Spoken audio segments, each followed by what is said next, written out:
Kak, Assalamualaikum warahmatullahi wabarakatuh. Selamat pagi, siang, sore, dan malam. Yang terhormat kepada para panitia Senpisum 2025.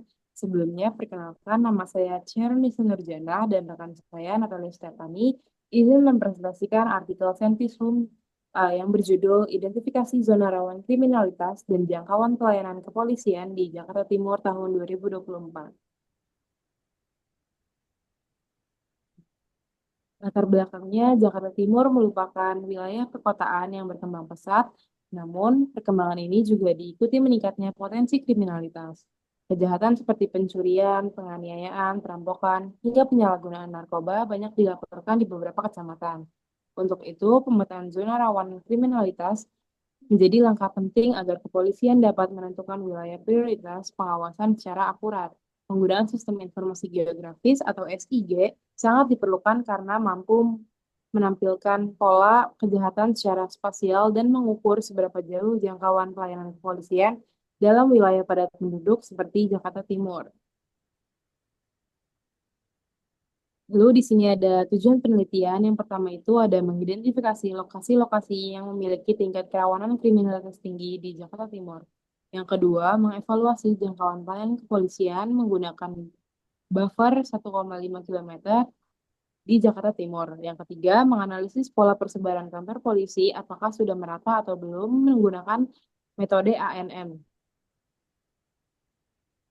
Lalu metode yang digunakan ini menggunakan pendekatan kuantitatif spasial berbasis SIG. Data meliputi batas administrasi titik lokasi, polsek di setiap kecamatan, titik kejadian kriminalitas 2024, serta jumlah penduduk per kecamatan di Jakarta Timur. Analisis dilakukan dengan metode kernel density untuk memetakan hotspot kejahatan, buffer analisis radius 1,5 kilometer untuk melihat area pelayanan polsek, serta average nearest neighbor atau ANN untuk menilai pola persebaran kantor polisi. Semua data ini kemudian diolah melalui aplikasi AdSpro. Hasil penelitian. Hasil ANN menunjukkan bahwa kantor polisi di Jakarta Timur memiliki pola persebaran dispersit atau menyebar terlalu berjauhan dengan nilai rasio 1,53. Ini berarti jarak antar polsek lebih jauh dibandingkan penyebaran acak. Secara statistik, hal ini signifikan dan menunjukkan adanya wilayah yang kemungkinan kurang terjangkau fasilitas kepolisian karena jarak antar kantor yang terlalu besar.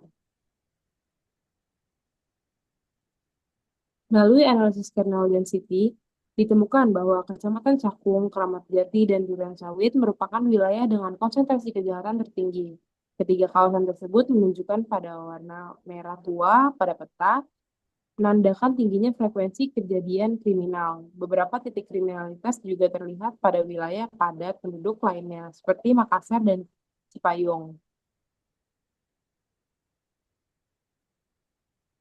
Hasil analisis buffer memperlihatkan bahwa wilayah seperti Jatinegara, Keramat Jati, dan Matraman sudah terlayani cukup baik karena cakupan buffer dari beberapa polsek saling tumpang tindih.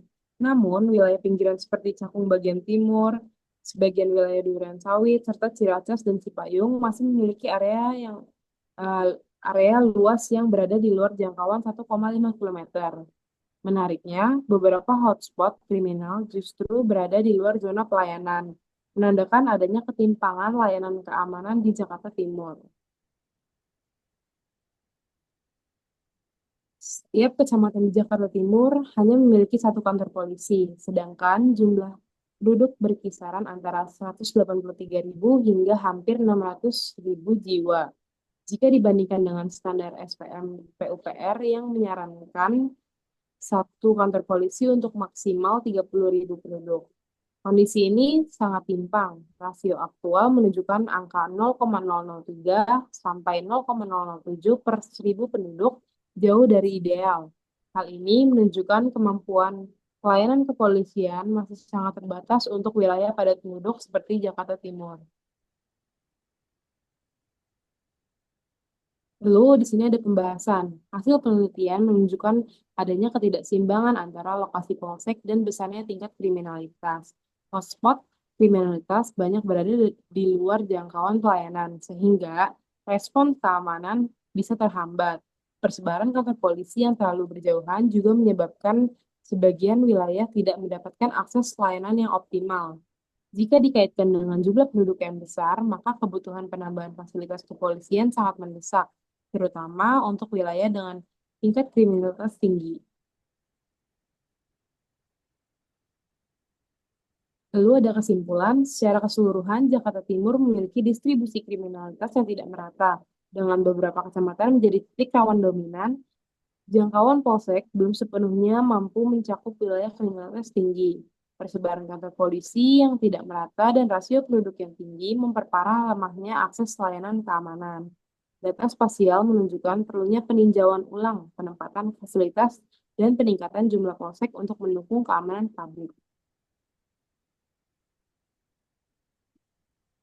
Lalu di sini ada rekomendasi. Yang pertama itu ada penambahan kantor polisi zona rawan dan padat penduduk, serta optimalisasi jalur patroli dan respon cepat.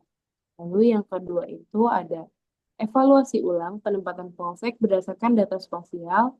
Yang ketiga, integrasi data kriminalitas penduduk dan jaringan transportasi untuk perencanaan keamanan. Lalu yang terakhir itu ada kolaborasi pemerintah daerah, kepolisian, dan lembaga geospasial. Mungkin itu saja yang bisa saya sampaikan. Kurang dan lebihnya mohon maaf. Wassalamualaikum warahmatullahi wabarakatuh.